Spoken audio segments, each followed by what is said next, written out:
Our next speaker in the online New Work on Paradoxes conference at the University of Bucharest is Professor Kevin Davey. Professor Davey is coming from the University of Chicago, and his talk today is titled, Can Paradoxical Sentences Be Assumed? Kevin, it's a pleasure to meet you, and we're grateful for your being here. Please take it away. All right, thanks. Thanks so much to the organizers for putting this together, of course, and accepting me into the program. Actually, I have, let me see if I can do this. I have a link to the slides just in case people need it.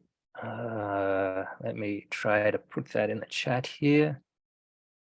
Okay, so just if there's something wrong with that link, just unmute yourself and let me know. But I hope it's okay. I triple checked it, but sometimes, sometimes that's not enough. Okay, good. So I want to talk about an idea that I've been thinking about for a little while. I don't think I've figured out all the details to my own satisfaction, but I think I figured out enough that I can give a talk. So my goal here, just to be explicit about it, is I think a shared one. I'd like to describe a way of thinking in particular about liar sentences and our reasoning that involves them, that gives us a natural way of avoiding paradox, right? So that's, I think, a common and unsurprising goal. Maybe it's ambitious, I don't know. But anyway, I just want to make it clear that that's what I'm trying to do here. So to begin with, I just want to go back to the way in which we informally derive a contradiction from liar sentences, just to point out a feature of this sort of reasoning. So this is sort of familiar to everyone, I think, but it's worth just writing down for the purposes of this talk. So look, one way in which we can derive a contradiction from the liar sentence looks something like this. We assume the liar sentence is true, right? Then by the very definition of the liar sentence, it's false. But if the liar sentence is false, then also by definition, maybe a tiny bit of reasoning, it's true, right? And so we have a contradiction. Now, in different formal systems, the details of how this is spelled out are going to look different. But I just want to start out with this sort of informal statement of the argument. So, I mean, a lot of different things about this argument have perhaps rubbed people the wrong way. What I want to focus on here today, though, is the fact that this argument involves assuming the liar sentence right at the very beginning. We assume that the liar sentence is true. But what are we being asked to do when we're being asked to assume that the liar sentence is true? Right? What is it to assume that the sentence that asserts its own falsehood is true? I think it's reasonable to feel a little bit puzzled here. I know what it is to assume that someone's telling the truth or that someone's lying. I know what it is to assume that maybe there's life on Mars or not life on Mars. I know what it is to assume those things. I even think I know what it is to assume, for the sake of argument, that there's only finitely many primes, right? For the sake of a contradiction. I think I know what it is to assume those sorts of things. But what is it to assume that the sentence that asserts its own falsehood is true? And I think there's actually something, I think there's something actually a little puzzling and a bit weird about assuming the liar sentence. And I want to try and articulate what that is, what it is that's puzzling and weird about assuming the liar sentence. And I want to claim we're right to feel that there's something puzzling and weird about assuming the liar sentence. So the sort of person I take it that I'm sort of responding to or arguing against is someone here that I'll call the curmudgeon, right? So the curmudgeon will say, look, no, there's nothing puzzling or weird here at all. It's just a tenet of modern logic that we can assume anything in an argument, right? So long as the assumption is ultimately discharged in one of certain conventional ways, right? Depending on exactly what system you're working with. All right, so that's the kind of foil for the purpose of this talk. But is this right? Is the curmudgeon right here? So the position I want to sort of consider here just consists of a set of counterclaims. I want to consider the claim that, look, there are sentences that are not appropriate objects of assumption. They're still sentences, they're propositions, right? I'm not saying they don't have sense, they're perfectly acceptable propositions. It's just that they're not appropriate objects of assumption, right? That's the kind of position I want to defend here. I want to argue that the liar sentence is such a sentence, right? We can't assume the liar sentence. And I want to claim that recognizing this restores consistency to our reasoning. So that's the sort of rough set of claims that I want to sort of play around with in this talk.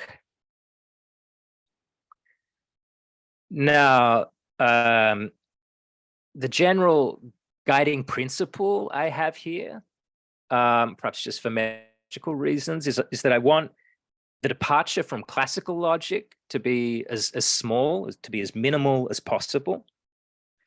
So the kind of position I want to explore is one in which, if we start with classical logic and then just place a reasonable restriction on the kinds of sentences that can be assumed, we can avoid paradox. I want to consider the possibility of that sort of account. All right, so the solution offered here is in some sense a close to classical one. I probably shouldn't call it a classical one, but something very, very close to a classical solution. Okay, obviously there's different sorts of solutions that go in different sorts of directions, but this is the sort of solution that I want to consider here. Now, I should say that something like this sort of view has appeared in the literature before. It was considered by Greeno in a 2001 paper, though his story suffered from fairly significant technical problems. These were pointed out by Reed in the 2003 paper. There's also a paper by French I could have included here that criticized Greeno. And so I think some of these basic ideas that Greeno has are right, but that the technical details of the story need to be told very, very differently from the way Greeno tells them. Okay. All right. So, when is a sentence not fit for assumption, right? That's the big question here. So the way in which I want to attack this question is by asking, well, what's our goal? What is it we're trying to do when we assume a sentence alpha? Now, I want to suggest a few rough answers to this question. I don't feel like I myself have a settled answer to this question, but I want to observe a kind of commonality amongst some different answers that could be given. So I'm going to give a couple of proposals. I don't think these proposals are necessarily incompatible or exhaustive, but here you go. So one idea, and this is actually something like Greeno's idea, as far as I understand it. When we assume a sentence alpha, what we're trying to do, our ultimate goal, is to distinguish the sentences that follow from alpha from those that don't follow from alpha. That's our goal. That's the ultimate aim of assumption, is to draw this distinction, right? That's the telos of assumption, if you want, the ultimate aim. So I like that. I like that answer a lot.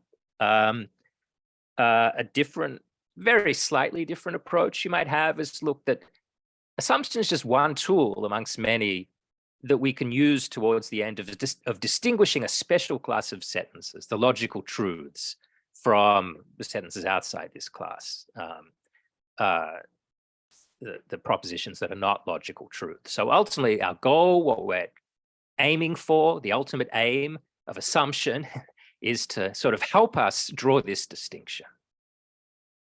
Okay. All right. So the observation I want to make, the point I want to argue for just in this slide, is that at least from the classical point of view, right? And by the classical point of view, I mean a point of view in which we have the principle of explosion. So it's actually not just the classical point of view.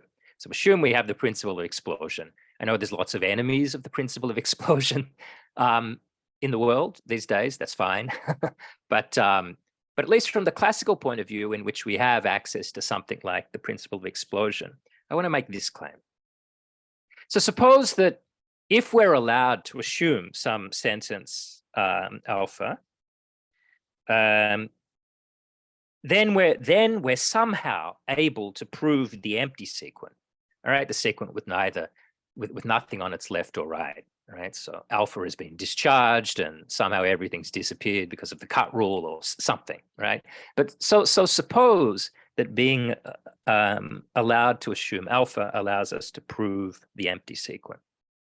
Then I want to claim that however we conceive of the telos or goal of assumption, that telos is undermined. Right? So I want to explain why that is, but that's the central claim of this slide. So, like for example, suppose we like this story, this first story, that what we're trying to do when we assume a sentence alpha is distinguish the set of things that follow from alpha from those that don't follow from alpha. All right, that's the ultimate goal of assuming alpha. Well, then, if being allowed to assume alpha meant that the empty sequent is provable, then by explosion, for every sentence beta, we'd have a proof of if alpha then beta, and we'd have a proof of the negation of if alpha then beta. All right, so that means that every sentence both follows and does not follow from alpha. Okay. And so this means, I claim, that what we were trying to do in assuming alpha is undermined, right? If assuming alpha allows us to derive the empty sequent, then assuming alpha no longer allows us to distinguish the consequences of alpha from the non-consequences of alpha. So we're no longer able to do what it is we were hoping to be able to do in the first place when we assumed alpha. Right? So the telos or ultimate purpose of assumption is undermined if being allowed to assume alpha means we can derive the empty sequent. Okay.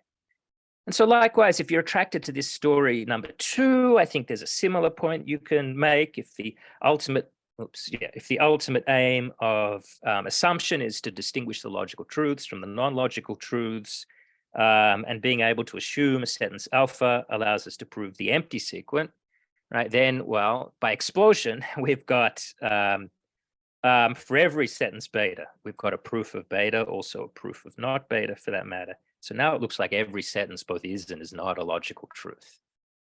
And so again, the thing we were trying to do in allowing ourselves to assume alpha is now something it's no longer possible for us to do. Right, so the telos of assumption has been undermined if the empty sequent is derivable, supposing that one is allowed to assume alpha. All right, so if our goal in assuming a sentence alpha is anything like either of these, then I want to claim that if the empty sequent can be derived from alpha, then we find ourselves unable to achieve the goal, or the telos of assumption itself. Okay. So with that in mind, I want to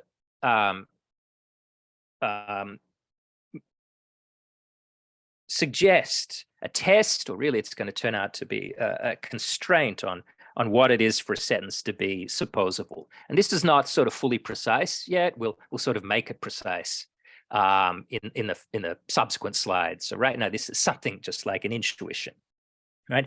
But the intuition will be that a sentence alpha fails to be supposition apt if, and in fact only if, assuming alpha allows us to prove the empty sequent. All right, so if assuming alpha allows you to prove the empty sequent, then alpha is not apt for supposition, right? For the reasons given before, the telos of assumption is undermined. And in fact, I want to imagine that that's the only reason a sentence can fail to be supposition apt, right? So that's why I've got this if and only if here. So yeah, this is still not fully precise because for a number of reasons. One of which is that, look, I haven't told you, well, I've told you prove the sequent, right? But in what system? I haven't specified a system, a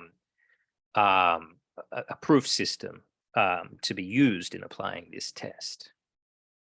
Okay, so we'll get more precise about this in the following slides. But again, this is just something like an intuition, an intuitive criterion for what it is for a sentence to be or not be supposition apt. Okay, so let's try and make that all a little more precise, right? So far it's an idea, and let's try to pin it down into a more precise form. Okay, all right, so here's a supposition test again. A sentence alpha fails to be supposition apt if and only if assuming alpha allows you to prove the empty sequent. Okay. Right, provable in what system? Okay.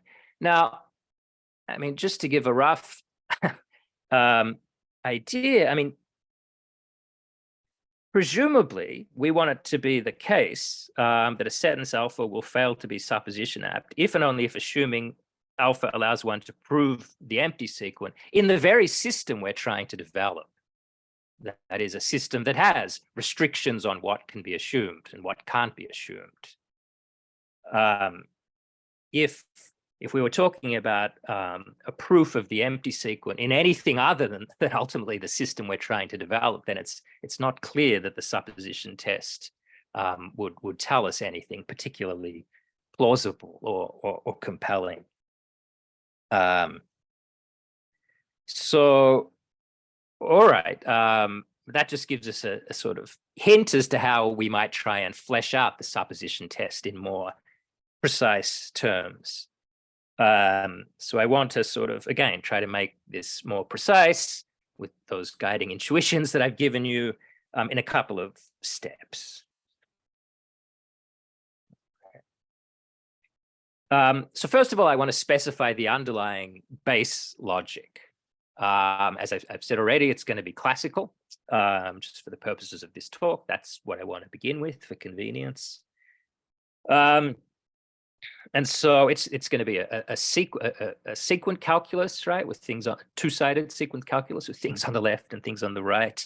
And so for the sake of the theorems, I want to go on and discuss this system is actually going to be a minor strengthening and reformulation of what's sometimes called G1C in the proof theory literature. Here I'm using the terminology of Charleston, Schwitzenberg, which is my Bible on proof theory.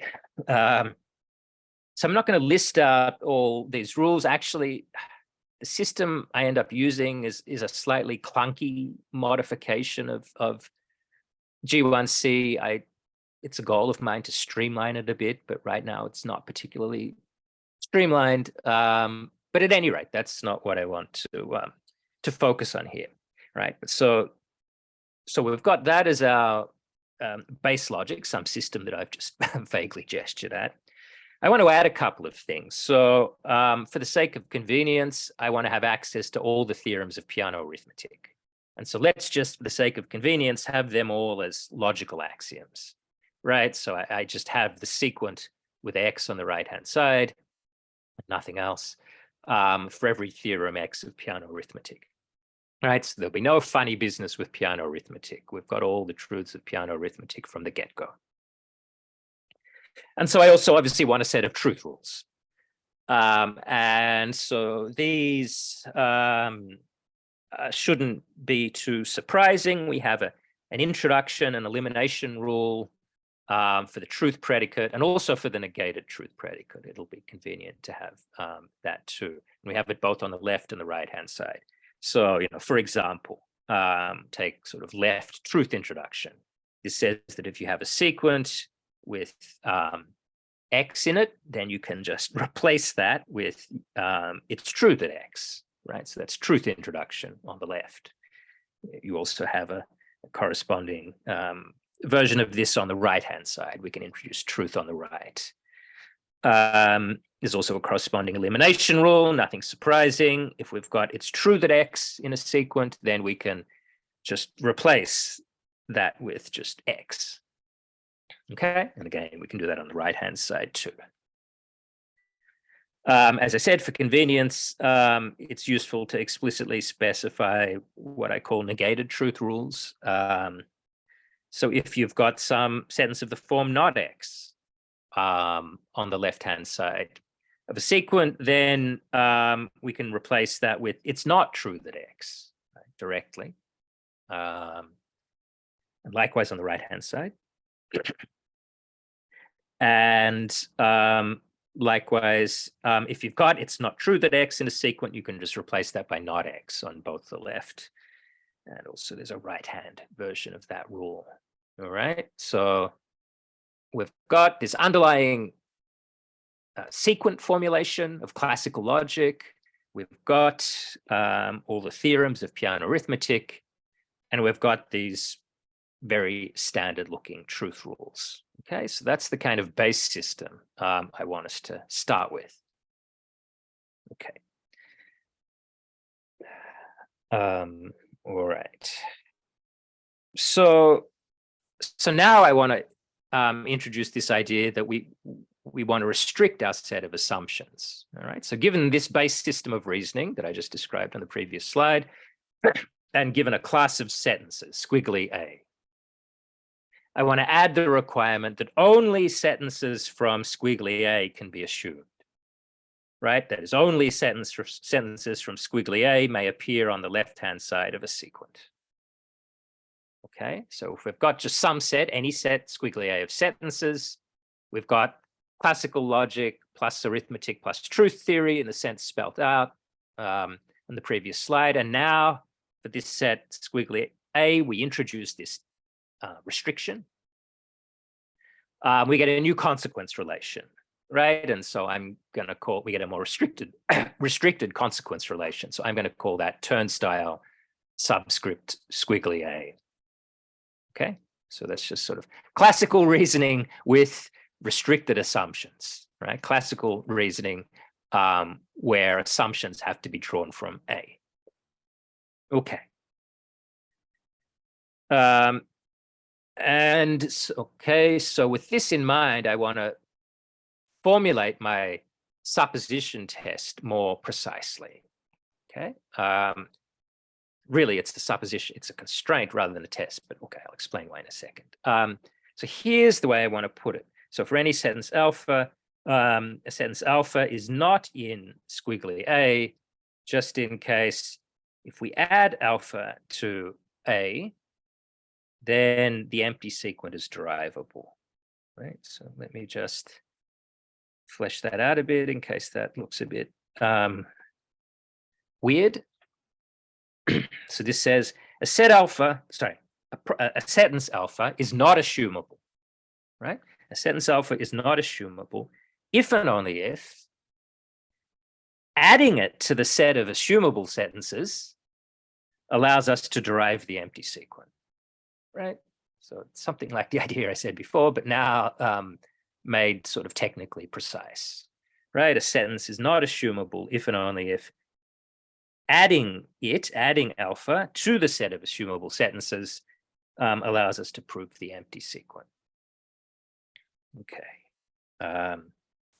All right, so I think, okay, yeah, I've got that spelled out in words here. This says that a sentence alpha is unassumable if and only if adding it to the set of assumable sentences allows us to prove the empty sequent. All right, so this is looking a bit more precise now. Okay, so that's some progress. Okay, I've just got exactly the same thing written up on the next slide, just so it's there for your reference. So this is now a precise claim of some sort. it's not a definition of the set of assumable sentences, right? This is not a definition of squiggly A, right? Because squiggly A appears both on the left and the right here.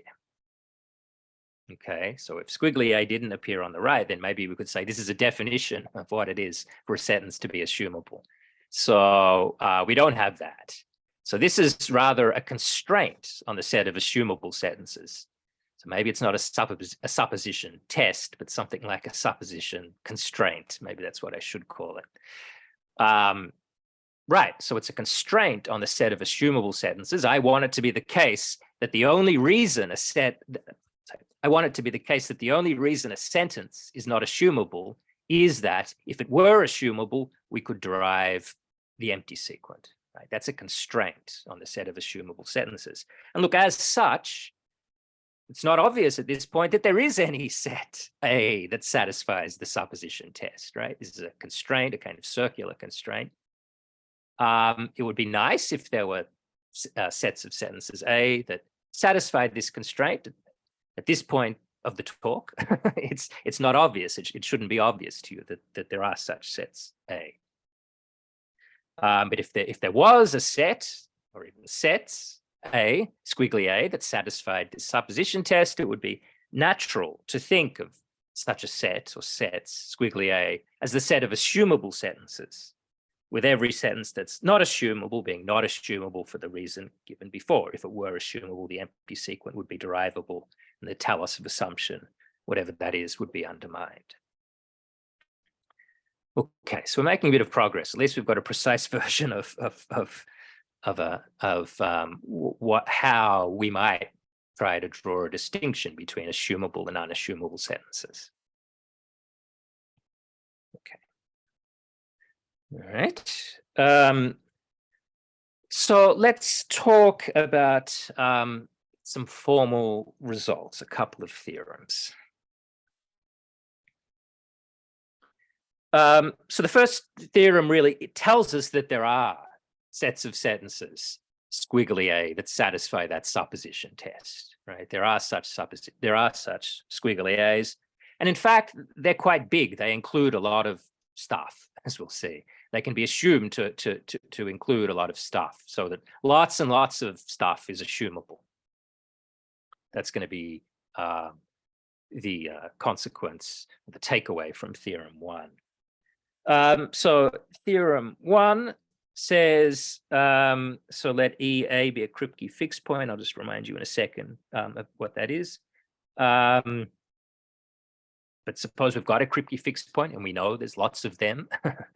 Then there's a set of sentences, squiggly A, that satisfies ST, and squiggly A includes both all the elements of E and all the elements of A. So you'll remember maybe the Kripke fixed points consist of pairs, E and A. E is the so-called extension of the truth predicate, and A is the so-called anti-extension of the truth predicate, and the two of them together form a certain sort of point that, if it's closed under a certain sort of operation, if it's a fixed point of that operation, a certain sort of operation that generates new truths, then it's a so-called Kripke fixed point. Right? So I'm not going to remind you of all the details behind that definition, but hopefully that jogs your memory a little bit. Right, so given any Kripke fixed point, there is a set of assumable sentences that satisfies our constraint, the supposition test, and that includes everything in the extension and anti-extension of the truth predicate relative to that Kripke fixed point. Right, so for example, there's a set, squiggly A, that satisfies our criterion, the supposition test, and contains all the groundedly true and groundedly false sentences, right, in the sense of Kripke. So all the groundedly true and groundedly false sentences are assumable. Okay. And so for all practical purposes, well, yeah, maybe any such squiggly A contains all or more or less all the sentences of relatively ordinary discourse, right? So all the sentences of relatively ordinary discourse are going to be assumable. Okay, so we have sets squiggly alpha that satisfy the supposition test that are very inclusive. So the next, all right. So the next theorem just tells us a bit about the properties of what it's like to reason with restrictions on assumptions, and it tells us a bit about the structure of these sets of assumable sentences. So let squiggly A satisfy our supposition test, right? Let's suppose that. Then the following claims will hold for all sentences phi and psi. So first of all, the empty sequent is not provable, all right, with this restriction on assumptions, right? So as long as A satisfies our supposition test, then the empty sequent is no longer provable, okay? So in some sense, we've avoided paradox, or consistency has been restored to our reasoning. All right, so that's nice. That's sort of what we were aiming for. There are some other nice properties of these consequence relations. So if under some restriction on the set of assumptions that obeys the supposition test, we can prove this sequent, phi and comma not phi, so in some sense the law of the excluded middle, then both phi and not phi will be assumable. All right, so whenever we can prove this sequent, then both phi and not phi are assumable.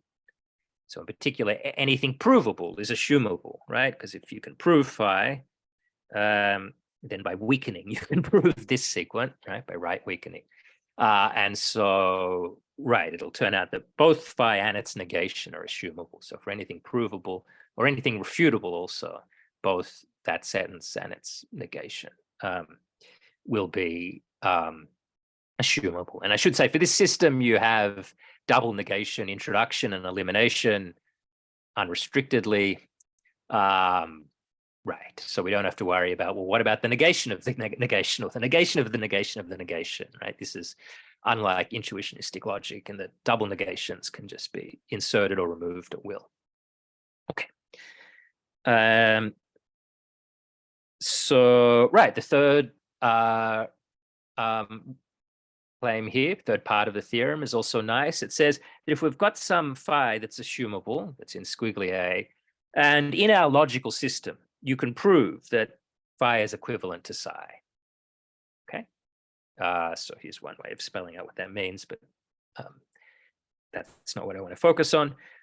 So right, if we can prove that phi is equivalent to psi, then psi is also assumable. Right, so if something's assumable and something's logically equivalent to it in our system, then that thing is also assumable, right? Being assumable is closed under logical equivalence. So that's a nice property. We also have that if we've got phi and psi that are assumable, right? Then the negation of phi, the disjunction of phi and psi, the conjunction of phi and psi are assumable. Okay, so this means that assuming that alpha satisfies this supposition test, it means that the set of assumable sentences is going to form a Boolean algebra, right? A nice Boolean algebra. So that's a nice result to have. That tells us a bit about the richness of the structure of assumable sentences, just given the fact that the assumable sentences satisfy this supposition test. And finally, and in some sense most importantly, liar sentences are not going to be assumable. All right, so if L is a sentence, and for here I think of liar sentences in this way: if L is a sentence such that L and it's not true that L are identical, that's just one way of captures one type of liar sentence. So if L is a sentence such that both L and not T of L are identical, then L is not going to be assumable. All right.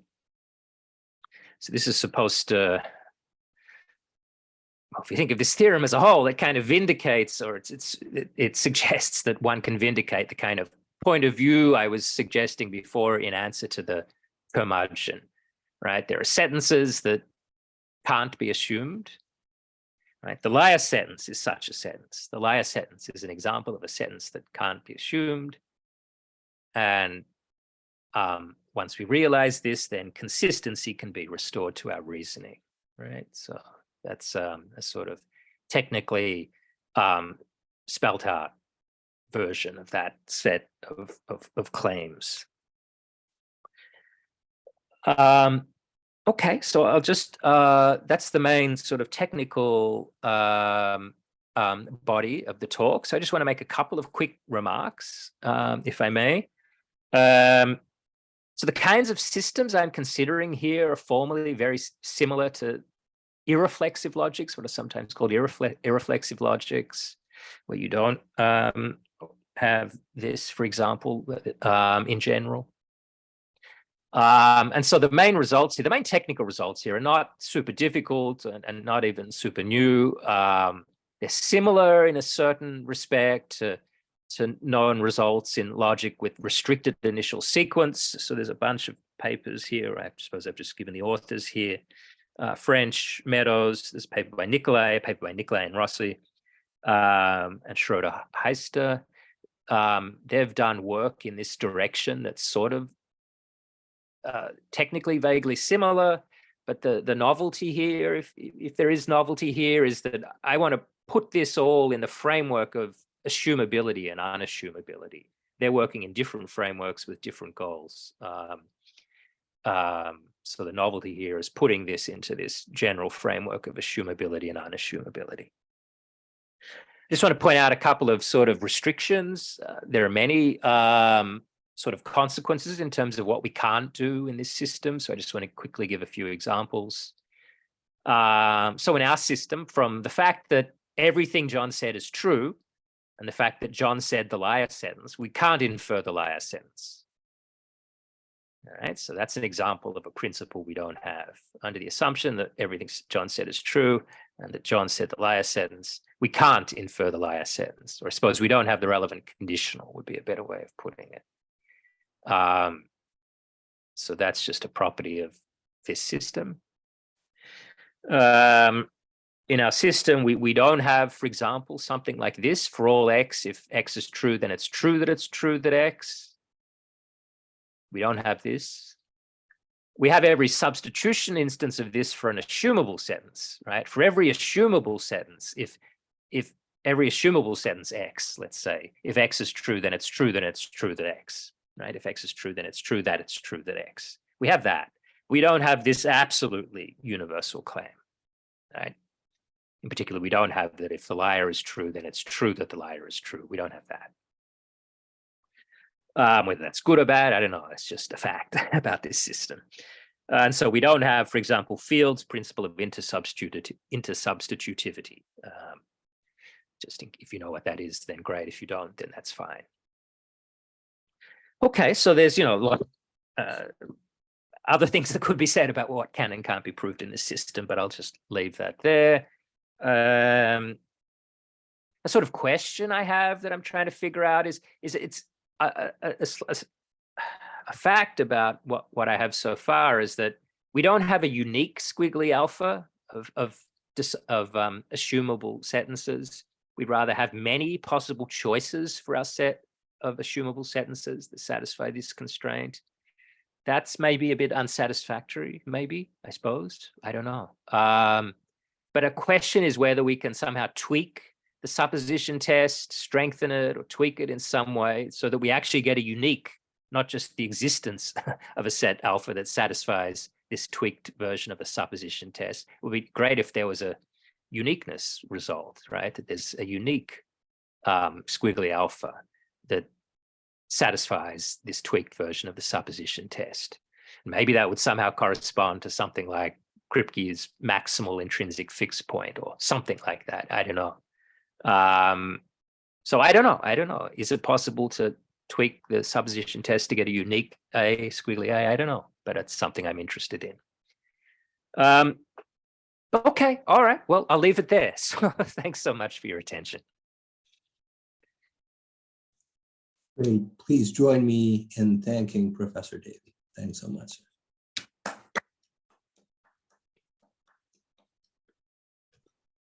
And that said, we move on to Q&A.